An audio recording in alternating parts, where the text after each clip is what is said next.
My son said proudly, "My wife put her in her place so she'd finally shut up." Then my brother started to cry. Let me start there, with that sentence. It landed in the warm, cluttered comfort of my kitchen like a shard of ice. One moment, I was pulling a tray of cinnamon rolls from the oven, the sweet, buttery scent wrapping around me like a familiar blanket. The next, my son David's voice, tinged with a triumph that made my skin prickle, came from the hallway. He was on the phone, thinking I was upstairs. I stood frozen, the oven mitts heavy on my hands, the heat of the tray seeping through the fabric. Put her in her place. Shut her up. Who was her?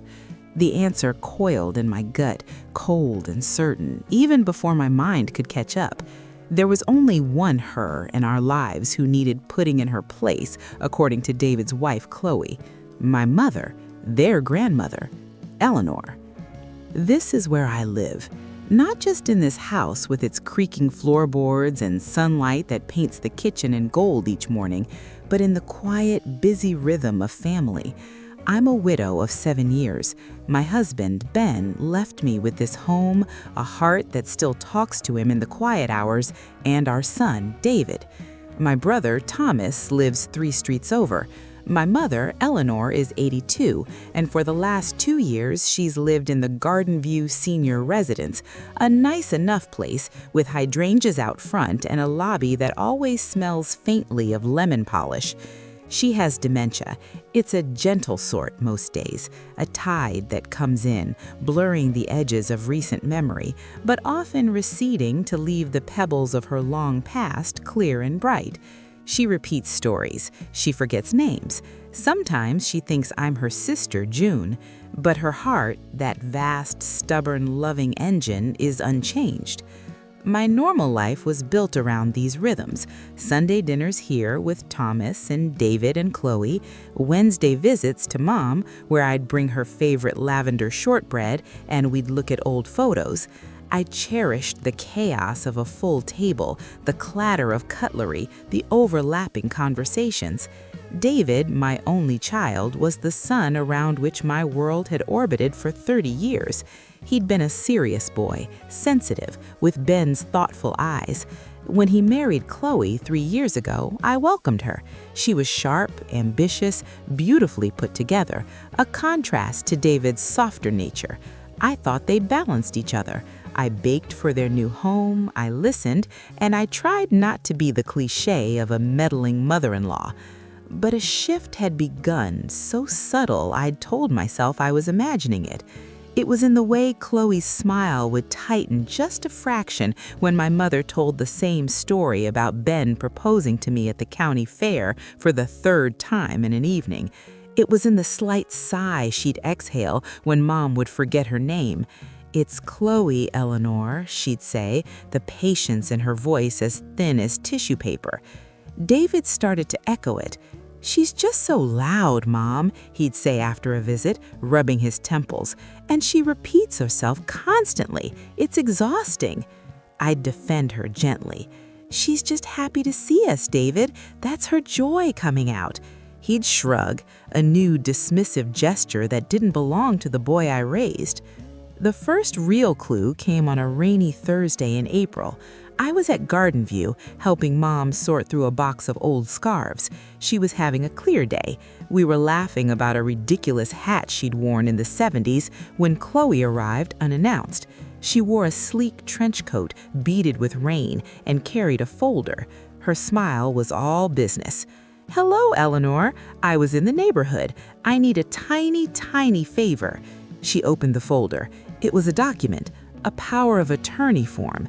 "David and I were thinking," she said, her voice smooth as cream, "with your memory being what it is, it would be so much less stressful for you if we just handled the boring paperwork, the finances for this place, your pension. Let us take the burden." My mother looked at the paper, then at Chloe, then at me. Her eyes, usually misty, held a sudden, sharp clarity, a flicker of fear. She said, "My daughter handles my things." Her voice small but firm. She reached for my hand. Chloe's smile didn't waver. Of course she does, but Marianne has her own life. We just want to help. It's what family does. The way she said family felt exclusive, a club where my mother and I were provisional members. I felt a chill. It's okay, Chloe, I said, keeping my tone light. We manage just fine. The lawyers have it all set up with me and Thomas. For a second, her mask slipped.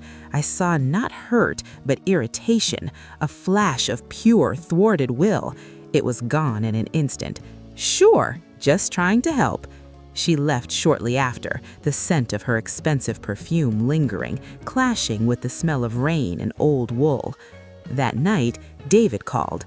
Cellini said Mom was really confused today, aggressive even, wouldn't sign a simple form to help her. Maybe Garden View isn't the right place anymore? Cellini's found a lovely facility, more geared towards her needs. Her needs. The phrase was a soft, ugly euphemism, a place to be stored, out of sight, where her repetitions and her joy wouldn't be an exhausting burden, where her modest pension and the small sale of her long-gone house could be managed. The suspicion, a tiny seed planted weeks before, put down a cold, stubborn root. This wasn't about help. It was about control, about silencing a voice they found inconvenient. And now, weeks later, standing in my kitchen with cooling cinnamon rolls, I heard the victory in my son's voice. Put her in her place, shut her up. He'd been talking to my brother, Thomas, and Thomas was crying. I placed the tray on the counter with a soft thud, the sound swallowed by the roaring in my ears. My heart was a frantic bird against my ribs. I walked to the kitchen doorway, my slippers whispering on the wood. David was in the front hall, his back to me, phone still to his ear. I could see the set of his shoulders squared in confidence. "I know, Uncle Thomas, I know," David was saying, his tone shifting to a parody of consolation. "But you have to see it from a practical perspective. Chloe just had to be firm. For Grandma's own good. The woman was causing a scene in the middle of the common room, yelling about strangers stealing her teacups. She was embarrassing herself. Chloe just streamlined the conversation, got her back to her room calmly. You should be thanking her." A pause. I could imagine my brother's face, soft and kind, now crumpled in distress. Thomas, who visited Mom every other day, who still called her Mama, who was her steadfast champion. David let out a short, exasperated breath. "Look, the new place Chloe found has a specialized memory care unit. It's locked, secure. She can't wander. She can't bother other residents. They'll manage her medications better. It's an upgrade. And frankly, it'll free up a lot of everyone's time and energy." My hand found the door frame, the cool paint and anchor. A locked unit. She wasn't a wanderer. She loved the Garden View Library, the little courtyard. They wanted to take her key away. They wanted to put her in a box. "The paperwork's in motion," David said, his voice dropping to a confidential murmur. "Chloe's handling it. Once we get the medical assessment signed off, and Dr. Evans will see it our way, Chloe's been talking to him. It'll be smoother. It's for the best. Trust me." He ended the call and turned. He jumped when he saw me, a guilty flush spreading up his neck. "Mom, I didn't hear you. How long have you been standing there?" "Long enough," I said. My voice surprised me. It was calm, flat, a still surface over deep, churning water. "What medical assessment? What paperwork, David?" He waved a hand, attempting nonchalance. "It's nothing for you to worry about, just some adult stuff. Chloe and I are taking point on Grandma's care. You've done so much, Mom. You deserve a break." "I don't want a break from my mother," I said, each word precise. "What happened today? What did Chloe do?"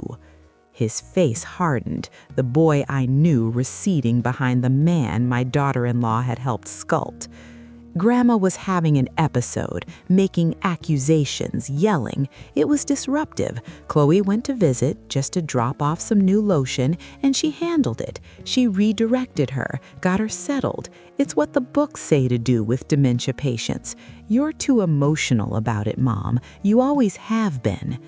Put her in her place, redirected, settled. The euphemisms were like layers of gauze over a wound. I want to speak to Thomas, I said. He's upset. He's not being rational. David, my phone, now. Something in my tone, a granite edge he hadn't heard before, made him blink. He handed me my cell from the hall table. I called my brother. He answered on the first ring, his voice thick and ragged. Marianne, I'm here, Tom. Tell me everything. He took a shuddering breath. I went for my afternoon visit. I walked into the common room and she was in her chair by the window, just staring at her hands. She was so quiet. She's never quiet. I said hello and she flinched, Mary, like she was scared. My own breath hitched. Our mother, who used to sing while she vacuumed, who argued passionately with game show hosts on TV, flinching at her son's voice. I got her talking finally, a sob catching in his throat. She said a pretty lady with cold hands came to see her. The lady told her she was being a nuisance, that she had to stop telling her silly stories and bothering people, that if she didn't, they'd move her to a hospital where they'd tie her to the bed. She said the lady told her good mothers don't make extra work for their families, that she should be quieter, smaller. A white-hot fury, pure and clean, ignited in my chest.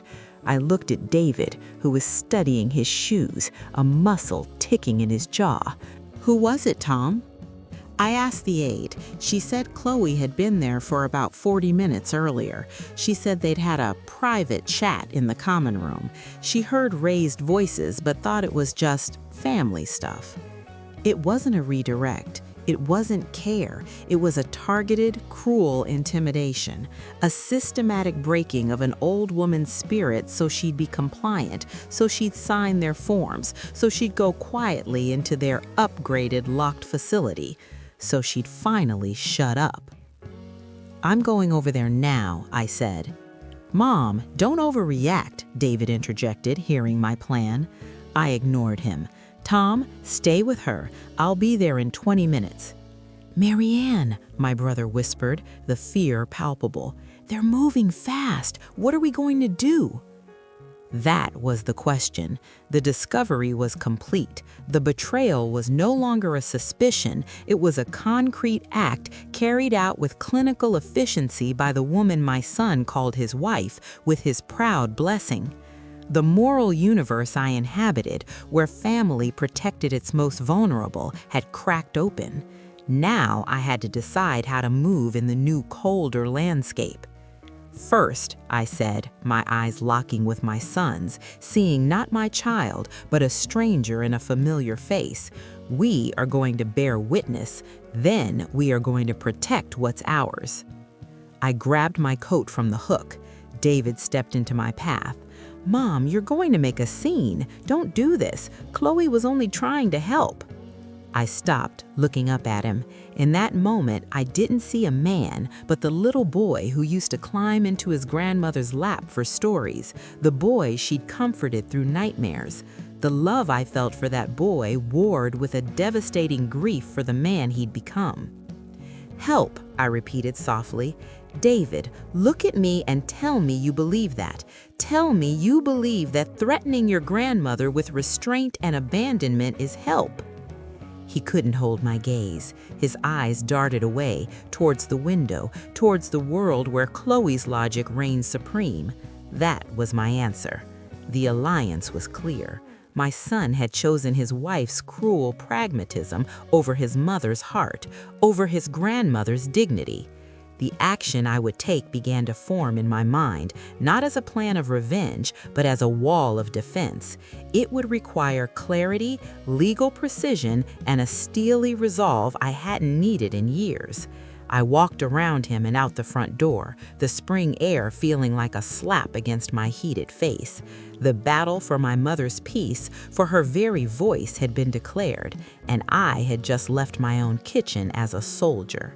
The drive to Garden View was a blur of green hedges and stark, betraying sunlight. My hands were steady on the wheel, but inside, a storm was breaking apart the landscape of my life. The familiar route felt alien, each turn taking me closer to a crime scene where the weapon was words and the victim was my mother's spirit. I found Thomas in the sunroom. He was sitting next to our mother's chair, holding her hand. She was a diminished version of herself, curled slightly inward, her once bright eyes fixed on the potted fern across the room, seeing nothing. The usual lively clutter of her, the colorful shawl, the open book face down, the half-finished crossword, was absent. She was just sitting. "Mama," I said, kneeling in front of her, my voice gentle as I could make it. "It's Marianne." Her gaze slowly drifted to my face. There was a flicker, a faint recognition, but it was clouded by a new, unsettling wariness. "The pretty lady said I talk too much," she whispered, her voice raspy, as if from disuse. "She said I'm a burden on my daughter." The words were a physical blow. I took her other hand. "No, Mom, no. You are my joy. You are never a burden. That lady was wrong. She was cruel." "She had your boy's picture on her phone," Mom murmured, confusion layering the hurt. "My David, she said he agreed with her." Thomas met my eyes over her head, his own filled with a helpless rage. The depth of the manipulation was breathtaking. Chloe hadn't just threatened, she'd weaponized my son, my mother's beloved grandson, as part of the threat. She had isolated her completely. "Listen to me," I said, squeezing her hands. "You are safe, you are loved, you can talk as much as you want. Tell me about the hat, the silly one from the 70s. A tiny, fragile smile touched her lips. "The one with the fruit?" she ventured. "Yes, the big purple grapes," I prompted, my heart cracking open at her effort. She began to speak, haltingly at first, then with a little more flow. The story was muddled, details from different decades weaving together, but the telling was the medicine. We stayed like that for an hour, Thomas and I feeding her prompts until some of the light returned to her eyes. The attendant brought tea, giving me a sympathetic, knowing look. The staff had seen something, heard something. They were witnesses, however passive. When Mom dozed off in her chair, worn out from the emotional whiplash, Thomas and I stepped into the hallway. "What's the plan, Mary?" he asked, his usual placid nature hardened into resolute. "We can't let this happen. That medical assessment, if they get a doctor to say she's a danger to herself or others, they can fast-track a move to a locked facility. Chloe's already greasing the wheels." I leaned against the cool wall, the floral wallpaper suddenly cloying. "We fight paperwork with paperwork, Tom, but first we need evidence. We need to make it impossible for any doctor to sign off on anything without talking to us, her primary caregivers and legal proxies." "David is her proxy too," Thomas said grimly. "You named him as a secondary when Ben died, remember, in case something happened to you?" I had. It had been a gesture of trust, of including my son in the circle of care. Now it was the lever they were using to pry her loose. Then we changed that, today. We go to Mr. Avery, our family lawyer, an old friend of Ben's who had drawn up all our documents. We have him draft a revocation of David's power of attorney and a new directive stating that any changes to her care require the unanimous signed consent of both you and me. We get it notarized. We deliver copies to Garden View administration, to her doctor, to the bank. Thomas nodded, a spark of hope in his eyes. "And we'd tell David?" "No," I said, the word final. "We do not tell David, not until it's done. This is no longer about family discussions. This is a legal safeguard. He has forfeited the right to consultation." The action felt brutal, clinical. It was the antithesis of everything I believed about family. But the woman sleeping in the sunroom, who had just flinched at her own daughter's voice, needed a defender, not a diplomat. We worked quickly. Thomas stayed with Mom while I drove to Avery and Sons. Old Mr. Avery, his brows like snowdrifts, listened to my story, his expression growing graver by the minute.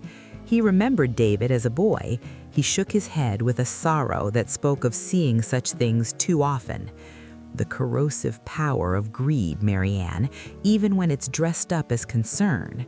He had the documents prepared within 2 hours. We signed them in his office, the scratch of the pen sounding like a declaration of war. My next stop was Dr. Evans's office. I didn't have an appointment, but the receptionist, knowing our family, saw the look on my face and showed me into his empty consulting room. When he came in, he was holding a file, his manner professional but cautious. "Marianne, I was just about to call you. David and Chloe were in earlier, expressing some escalated concerns about Eleanor's behavior. Did they tell you Chloe visited her alone today and told her she was a nuisance and threatened her with being tied to a bed?" I asked, my voice quiet and direct. He paled. "They said there was a difficult interaction, that Eleanor was agitated and verbally abusive. They framed it as a concern for her and others' safety." I placed the notarized medical directive on his desk. "From this moment, any discussion about my mother's care happens with me or my brother Thomas. Any request for assessment, medication change, or transfer requires both of our signatures. David's authority is hereby revoked. If you proceed on his or Chloe's word alone after receiving this, we will consider it malpractice and act accordingly." Dr. Evans read the document, then looked at me, chastened. "I should have called you immediately. They were very persuasive. This won't happen again. For what it's worth, my last assessment of Eleanor noted mild cognitive decline, but no aggression or risk. She's a sweet woman." "She is," I said, the lump in my throat making it hard to speak. "And she has been terrorized in her own home. Please note that in her file as well. Elder emotional abuse, suspected perpetrators, daughter-in-law, and grandson." Naming it, giving it its clinical term, made it real in a new, horrifying way. Dr. Evans's face fell. He nodded silently, a pact sealed. As I walked back to my car, the setting sun casting long, accusing shadows, I felt no triumph, only a profound, weary sadness. The lines were drawn, the legal fortress was under construction, but the true cost was waiting for me at home in the shape of my son, whose proud voice still echoed in my memory. I had acted to protect my mother. In doing so, I had likely forever altered the relationship with my child. The consequence of their betrayal was my own. The quiet, dignified war had begun, and the first casualty was the family I thought I had. The house was silent when I returned, a heavy, waiting silence. The cinnamon rolls sat untouched on the counter, the icing now hard and cracked. David was in the living room, staring at his phone. He didn't look up as I hung my coat. "Where have you been?" he asked, his voice tight. It wasn't a question of concern, it was an accusation. "Taking care of my mother," I said, moving into the kitchen to put the kettle on. The mundane action was a lifeline to normalcy, and taking care of some necessary business. He appeared in the doorway, his frame filling the space. "What business?" I turned, leaning against the counter, meeting his gaze. The anger I'd felt earlier had cooled into a hard, durable resolve. "I revoked your power of attorney for Grandma. I filed a new directive with her doctor and with Gardenview. Any decisions about her care now require mine and Thomas's unanimous consent." The color drained from his face, replaced by a flush of disbelief, then fury. "You did what? Behind my back? Mom, how could you? She's my grandmother too." "Is she, David?" The question hung in the air between us, sharp and terrible. Because the man who was proud his wife put her in her place doesn't sound like a loving grandson. He sounds like a jailer. "You're twisting it. You're being emotional and irrational," he shouted, his composure shattering. "Chloe was doing what's best for this whole family. Grandma is a ticking time bomb. She's going to need more care, expensive care. That facility Chloe found is more affordable in the long run. It frees up her pension for—" He stopped, realizing he'd said too much. The final piece of the puzzle clicked into place with an almost audible snap.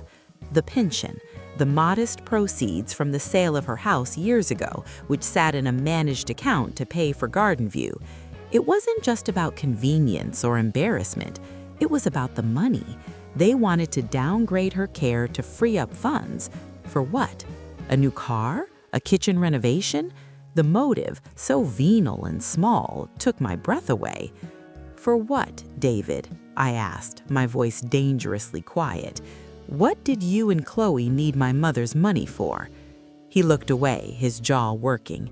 "It's not like that. It's strategic planning. We're thinking of the future, our future. We want to start a family, Mom. We need space, security. Her money is just sitting there while she's telling the same story 10 times a day to people who don't care."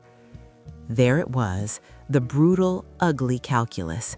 My mother's stories, the essence of her being, were less valuable than a nursery. Her comfort, her safety were less important than their security.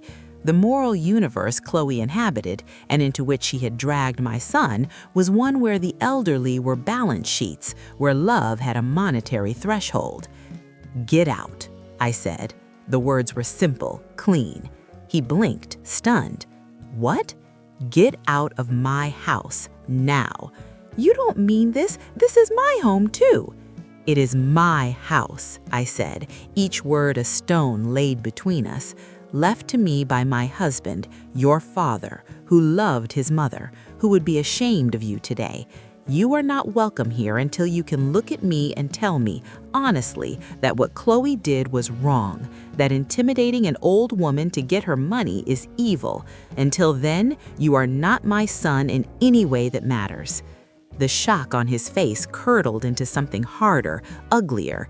It was the look of a man whose strategy had failed, whose soft manipulation had been met with an immovable wall.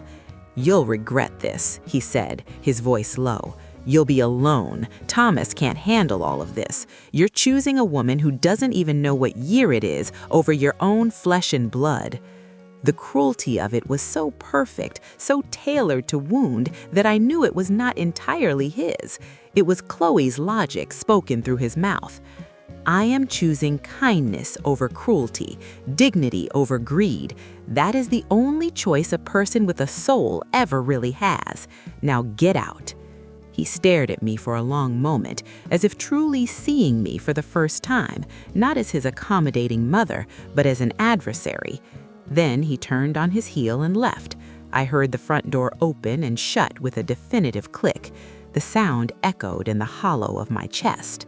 I didn't cry. I walked to the living room window and watched his car speed away, taillights burning red in the twilight. The reaction was complete. The action was taken. I had drawn a line in the sand of my own heart, and he had stepped over it. The public consequences were next. They did not wait long. The following evening, my phone began to buzz. A cousin, a neighbor, an old friend from my book club. The story, in its distorted, Chloe-sanctioned version, was spreading.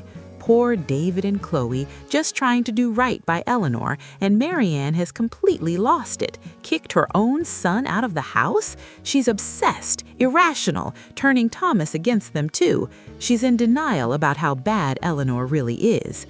The smear campaign was efficient and vicious. I could picture them crafting it, turning my defense into instability, my love into pathology. I answered one call from my well-meaning but easily swayed cousin Linda. "Marianne, sweetheart, I heard there's been a terrible row. David is heartbroken.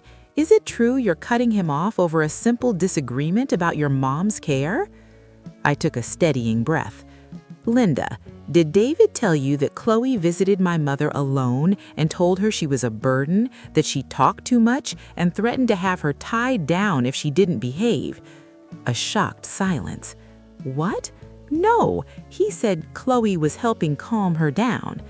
The staff at Garden View heard it. My brother witnessed the aftermath. My mother was terrified. They are trying to have her declared incompetent so they can move her to a cheaper facility and access her money. I have taken legal steps to stop them. That is the disagreement. Another pause, longer this time. The narrative was cracking. Oh, Marianne, that's awful. I had no idea. The story they're telling is a lie, I said simply. Please remember that. I hung up. This was the new battleground, not just lawyers and documents, but reputation and truth. The public consequence of their betrayal was a war of whispers. But I understood now that in fighting for my mother, I was also fighting for my own voice, my own truth. I would not be painted as the hysterical old woman, just as my mother would not be silenced as the inconvenient one. The fight had moved from the quiet halls of Garden View to the court of family opinion, and I had to stand calmly and with dignity and tell my story, one person at a time if necessary. The war of whispers escalated into a cold, formal silence. David and Chloe did not call. Instead, their narrative took on a life of its own, spreading through the family ecosystem like a fast-growing, poisonous vine. I heard from Thomas that Chloe's parents had called him, their voices dripping with condescending concern, suggesting that perhaps Thomas and I were overwhelmed and that the younger generation had a better grasp on modern elder care solutions. The public consequence was a subtle fracturing. At the grocery store, I'd catch a neighbor giving me a look of pity before turning quickly away. My book club, which had been a sanctuary of gentle debate and laughter, now felt strained. One of the women, a close friend of Chloe's mother, made a pointed comment about the importance of letting go for everyone's good. The most painful public moment came at the library's annual garden party, a community event I'd volunteered at for a decade.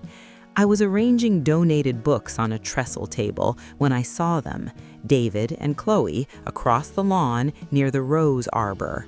They were talking animatedly with the head librarian, Mrs. Greer, and a few members of the town council.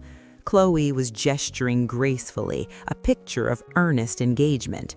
David stood beside her, nodding, the dutiful son.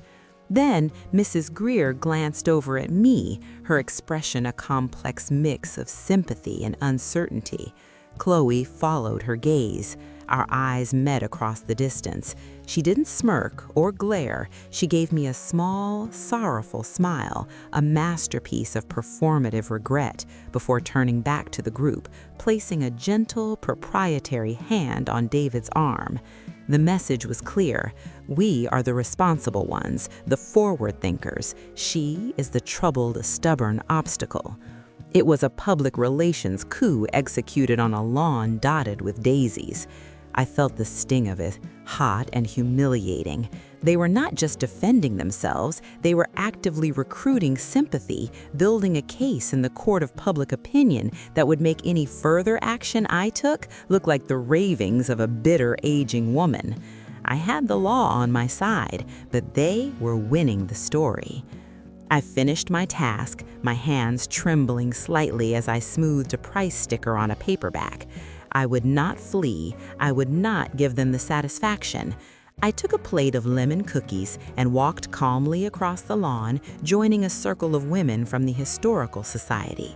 The conversation hitched for a second, then flowed on, but the air was charged with unasked questions. I contributed a comment about the upcoming Heritage Home Tour, my voice steady. I would not be erased from my own community. Later, at home, the quiet felt different. It was no longer just the absence of David, it was the presence of a new reality. I was now a figure of local gossip, a mother at odds with her only child.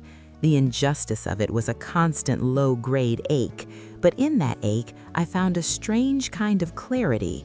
Their campaign revealed their true character to more people than they realized. For every person who bought their story, another saw through the performance. My cousin Linda had become an unexpected ally, quietly correcting misinformation among her circle. The attendant at Gardenview had confided in Thomas that several staff members were furious about what had happened to my mother and were keeping a close protective eye on her. The real public consequence for David and Chloe began subtly. I learned from Mr. Avery that they had attempted to formally challenge the new power of attorney documents at the bank. The bank manager, an old-fashioned man who had known then, had stalled them, requesting a formal court order given the dispute among family. It was a bureaucratic speed bump, but it cost them time and legal fees. Then, Dr. Evans, true to his word, sent a carefully worded but firm letter to David and Chloe, copied to me, stating that per the new directive, all communication regarding Eleanor's care must go through the designated proxies, Marianne and Thomas. It was a professional rebuke. The most significant shift, however, came from within their own camp. Thomas, who had been a quiet, gentle presence, found his voice. He was not one for confrontation, but his love for our mother was a quiet, unshakable force. He began to speak up. At a family dinner on his wife's side, when Chloe's narrative was parroted by a relative, Thomas simply laid down his fork. In his calm, methodical way, he described what he had seen, our mother flinching, the terror in her eyes, the specific cruel phrases she had repeated. He didn't raise his voice, he just presented the facts, raw and undecorated. The table fell silent. The spectacle of gentle Thomas moved to such plain speech was more damning than any outburst I could have made. The tide of public consequence was turning, not with a dramatic wave, but with a slow, inexorable change in current. They were being seen not as pragmatic heroes, but as what they were, a couple who had tried to bully an old woman for money and now were trying to bully their family into compliance. The mask of concern was slipping, revealing the avarice beneath. One afternoon, about 3 weeks after the kitchen confrontation, my doorbell rang. It was not David. It was my brother-in-law, Carl, Ben's older brother, a stoic, fair-minded man who lived 2 towns over. He held his cap in his hands, his expression grave. "Maria, can I come in?" I made tea. We sat at the kitchen table, the same table where David had uttered those fateful words. Carl stirred his sugar slowly. "I've been hearing things, from David, from others. It's a muddle, but I knew Ben, I know you, and I went to see Eleanor yesterday."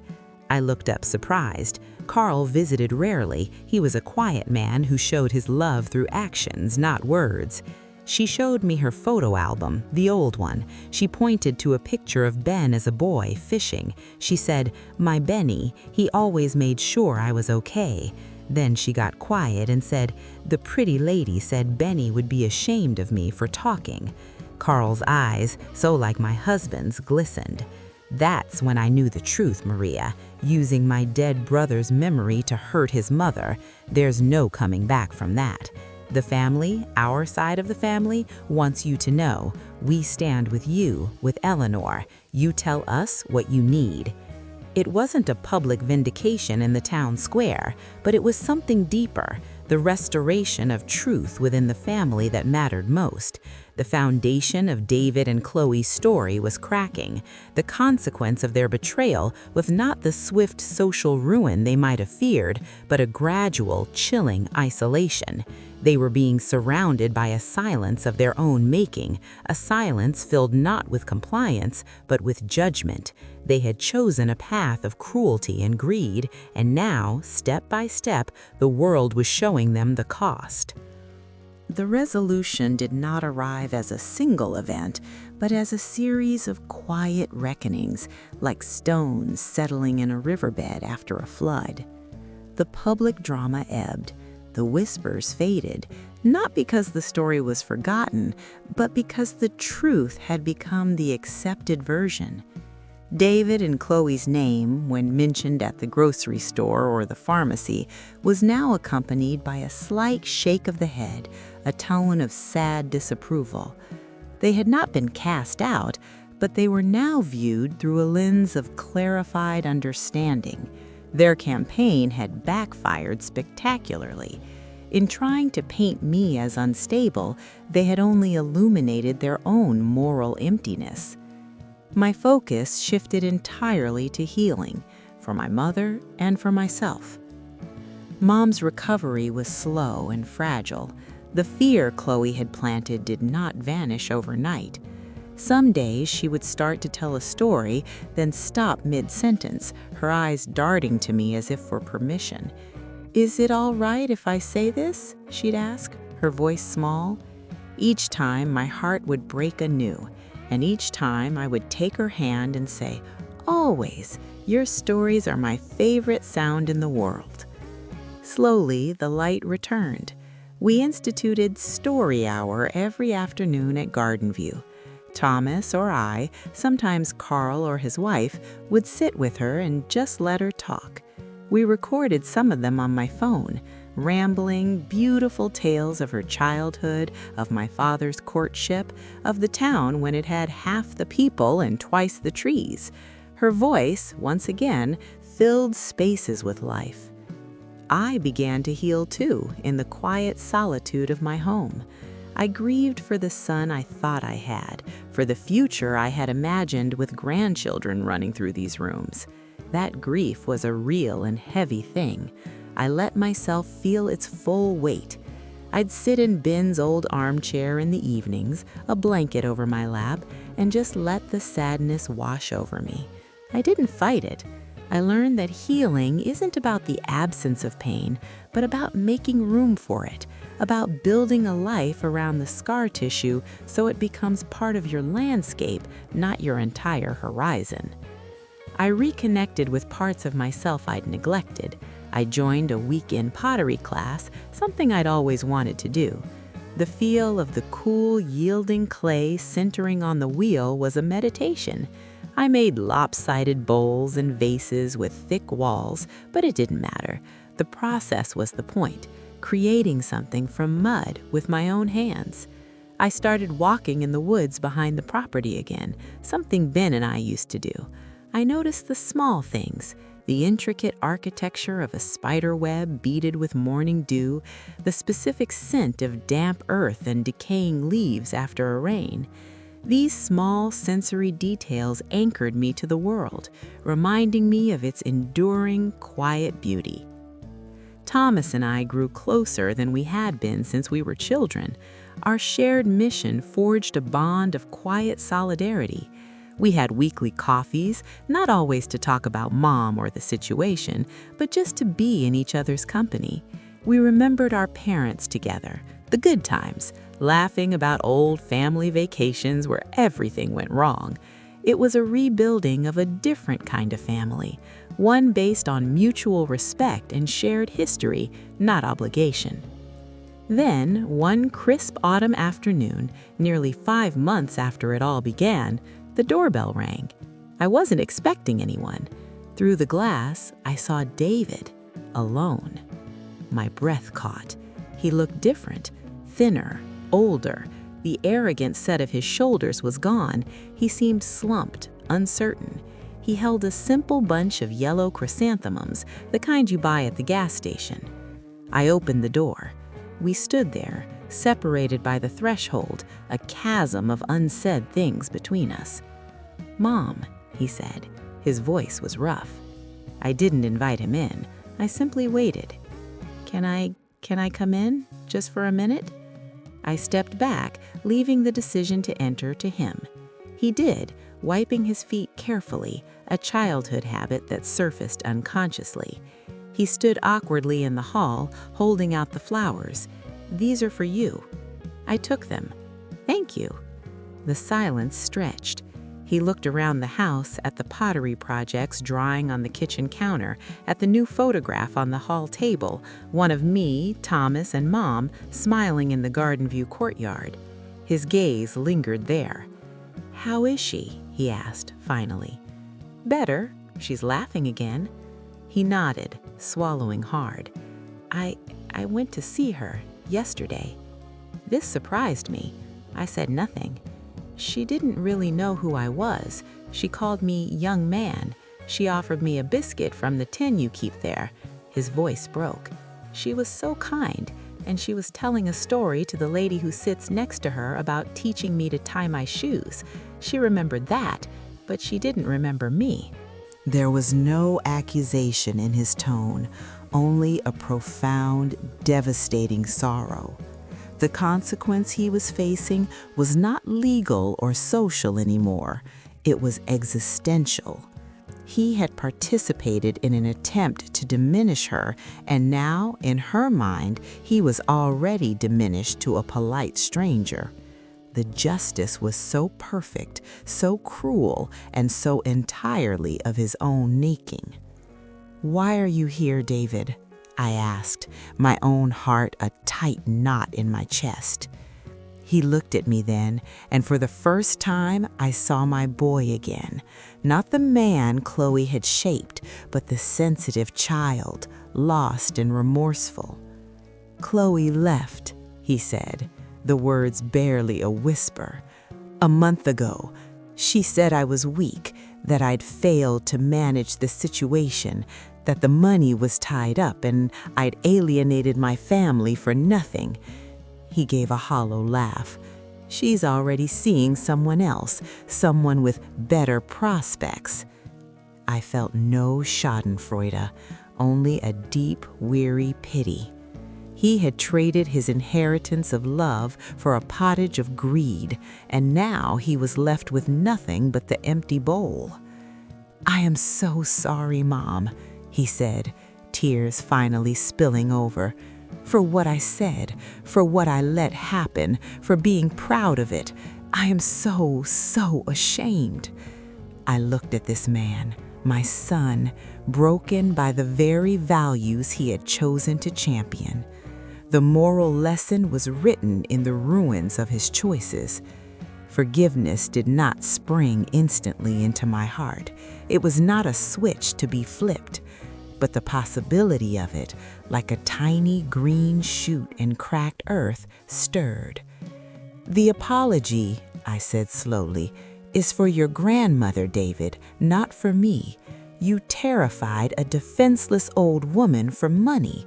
That is what you need to make peace with." He crumbled, sobbing openly now, all pretense gone. "I don't know how." "Start by visiting her, David, not to get anything, not to be recognized, just to sit with her, to be kind to her, to listen to her stories, even if she tells them to you as a stranger. That's where you start." It was not an embrace. It was not absolution. It was a roadmap out of the hell he had helped create, and it was the hardest one possible, requiring humility, patience, and a love that asked for nothing in return. He nodded, unable to speak. "You should go now," I said softly. He nodded again, turning toward the door. As he opened it, I added, "You can come back, but not today, and not until you've spent some time with your grandmother as the young man. We'll see who you are when you do." He left, closing the door softly behind him. I stood in the hall holding the gas station flowers. The resolution was not a happy ending. It was a beginning of a different, harder, more honest story. The healing would be a long road for everyone, but for the first time, there was a path forward. The storm had passed. The landscape was forever changed, but it was mine again. I put the chrysanthemums in water, their bright, simple yellow a spot of color against the deep wood of the table. That was over a year ago now. The chrysanthemums wilted, as flowers do, but other things have taken root. My mother still tells her stories. Some days are clearer than others, but the fear is gone. She lives in a present softened by kindness, surrounded by the echoes of a love-filled past. That is the victory I fought for. David visits her every Sunday. He brings her newspapers for the crossword she can no longer complete, and he listens. He is learning to be a quiet presence, to give without expecting recognition. We speak occasionally on the phone. The conversations are careful, a little formal. The trust that was shattered is like a precious piece of porcelain glued back together. You can still see the cracks, and it will never hold water the same way, but it can still be beautiful. Forgiveness, I've learned, is not a moment, but a direction you choose to travel in, one difficult step at a time. As for me, I have found a peace I didn't know I was missing. It lives in the quiet of my pottery studio, in the walks with my brother, in the warmth of my mother's hand in mine. I miss the son I thought I had, but I have made room for the man he might yet become. My family is smaller, but its foundation is solid truth, not fragile pretense. The moral of the story isn't about winning against cruelty. It's about what you choose to protect. I chose to protect my mother's voice, her dignity, her right to exist loudly and fully in her final years. In doing so, I had to find my own voice, a strength I didn't know I possessed. When you are faced with that choice, to go along for a quiet life or to stand for what is softly, fundamentally right, remember that your silence can be a weapon used against the vulnerable, and your voice, however much it trembles, can be a shield. So I leave you with this thought, from my quiet kitchen to wherever you are listening. What are the quiet voices in your life that need you to speak up for them? And if you were in my place, standing in that hallway, hearing those proud, terrible words, would you have had the strength to choose as I did? Thank you for listening to my story. If this resonated with you, if you've ever had to stand in the gap for someone who couldn't stand for themselves, share your strength in the comments below. Sometimes, just knowing we are not alone in these hard choices is the greatest support of all. Take care of each other.